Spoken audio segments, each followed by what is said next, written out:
Feels good to be back on track. Apologies for that weird Monday video. I legit hurt my buttocks while running and I just couldn't stand up straight. Shut up! Stop laughing. It really hurt. I can't say that with a straight face. But no, now I'm all good, if you really cared. My butt problems aside, cue the poorly drawn intro, and let's do this thing. Ayo, and welcome to another episode of Drew's News Live, the not-so-typical news broadcast breaking down dining, robotics, entertainment, world, and sports news, all within the time it takes to do a 7-minute ab workout. Come on, you and I both know we need it after all those cups of horchata. Of course, I'm only kidding. Let's jump straight into dining news. In dining news, well, since there's no in-person dining going on, for now, I guess this bit is kind of pointless, so let's move on to robotics and... Not so fast, Andrew. Not getting off that easily. Oh, are you that coughing Andrew that annoys essential workers? Yes, and I'm here to tell... Shut up. I'll find some stories right now so this conversation doesn't have to go on any longer. Alright, so do y'all want to hear about Ohio business owners suing a Chick-fil-A because their drive-thru causes significant traffic delays, interferes with business revenue, and traps people in their cars, according to Fox? Or y'all want to hear about how over 900 cars at a Minnesota Dairy Queen drive-thru paid it forward for 2.5 days straight before fizzling out, according to CNN. I just know the person who ended the chain was some broke college student who was like, "Here you are, sir, your food is ready. Just so you know, your food was paid for by the car in front of you. Would you like to continue the gesture on?" No. Thanks, though.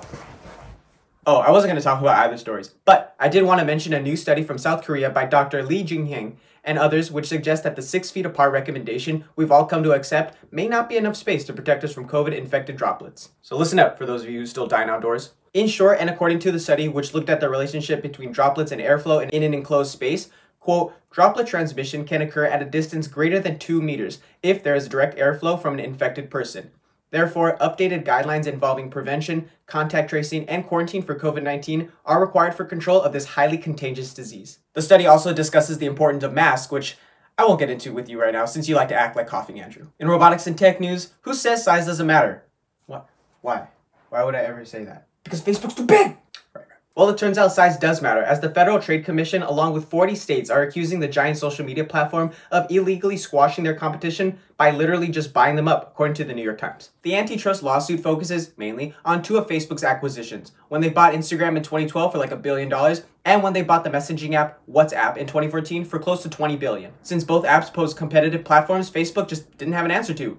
Yet. I say yet because Facebook was like, when you can't beat them, buy them. The purchase of both applications has paid off for Facebook, no doubt, giving them control of 2 of the world's biggest social media platforms and making it close to a nearly $1 trillion company. And while it's been great for Zuckerberg's idea, federal prosecutors on both sides of the political spectrum say Facebook is growing too powerful, and with Attorney General Letitia James of New York saying, quote, for nearly a decade, Facebook has used its dominance and monopoly power to crush smaller rivals and snuff out competition, all at the expense of everyday users. Prosecutors believe Instagram and WhatsApp should separate from Facebook, and they also want to throw in some other flags on the play, but Facebook is standing their ground and plans to fight the lawsuit. Oh, and Apple went ahead and announced their new AirPod Max headphones, to which I say, will they make way cheaper and more stylish Beats already?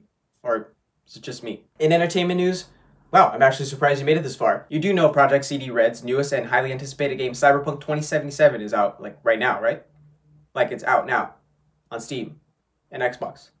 And PlayStation. Seriously, why are you still here watching me talk about a game when you can literally go and change your size before shooting some cybernetically enhanced people? Go play. Have some fun. I promise I'll be okay here by myself. And no, there was no sponsorship for that plug. I just felt like telling you the mechanics. In other entertainment news, holy Spider-Man! Have y'all been keeping up with these rumors? Charlie Cox coming back as Daredevil, Tobey Maguire and Andrew Garfield possibly coming back to play their respective Spoodermans, and Kristen Dunst possibly reprising her role as Mary Jane.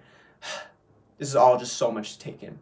And on top of that, if we get Jamie Foxx as Electro from The Amazing Spider-Man 2 and Alfred Molina as Doc Ock from the OG trilogy, it's going to be a great time at the movies. However, in order for this movie to make sense and possibly live up to the expectations, all eyes are on Doctor Strange and the Multiverse of Madness to tie in everything and get us pictures of Spider-Man.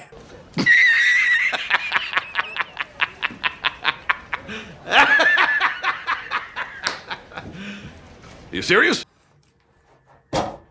In world news, while America is really amazing at breaking COVID-19 records, so much so that we do it on the daily, I'll leave that topic for another day, and instead fill you in on what's happening in France with their new, drafted, law attempting to curb Islamic extremism. After a series of events like the beheading of a middle school teacher and recording over 250 people dead since 2015 because of terror attacks in France, according to the New York Times, the French government revealed new proposed legislation, which I'll quote from the Times since they explain it a lot better than I can.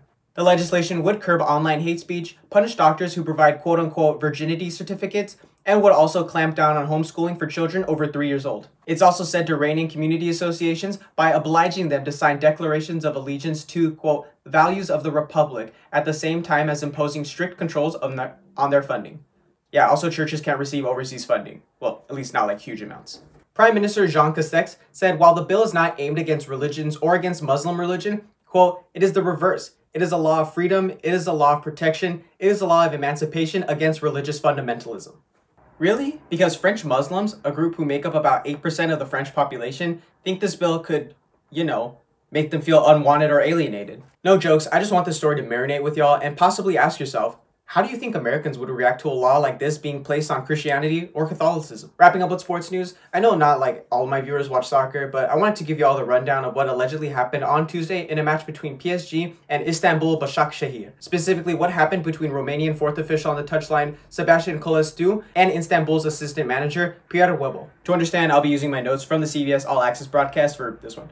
So after a PSG defender tackles an Istanbul attacker, players and coaches obviously got upset and want a foul. However, no foul was given, and I don't know why the assistant manager, a black man, was pointed out, but the situation is said to have escalated when the fourth official referred to Webo as negru, the Romanian word for black. Whether he was getting pointed out to the referee, I don't know. But what happened next was just a completely out of control situation. Even the match official was like, yeah, I don't know how to deal with this. Because the ref sent off Webu for telling him what his official said. In short, the game was abandoned 13 minutes in, with both teams refusing to play unless the match official was not involved in the rest of the game. On Wednesday, the game picked up from the 13th minute, with players emphasizing the message that there's no room for racism in football. Or soccer. A whole new refereeing squad was used for Wednesday's match, and PSG ran out 5-1 winners over Istanbul. UEFA officials are said to be investigating the incident. As always, thank you so much for watching. I've been your host, Andrew Alonzo. Like, comment, subscribe, all that good stuff on the video. Also, a new article is up on the portfolio breaking down the worst kind of fraud, puppy fraud. Thankfully, no actual dogs or animals were hurt in this scandal, just people's bank accounts. But, who cares about those? Link to the story will be down in the description below. Also, be sure to follow me on Twitter at DrewsNewsLive and listen to my podcast on SoundCloud at AJAlonzo6 for last week's headlines in simple, satirical ways. That's pretty much all I got. Oh, someone please hire me. Now that's all I got. I gotta go help demolish these tamales right now, so I'll see y'all next time.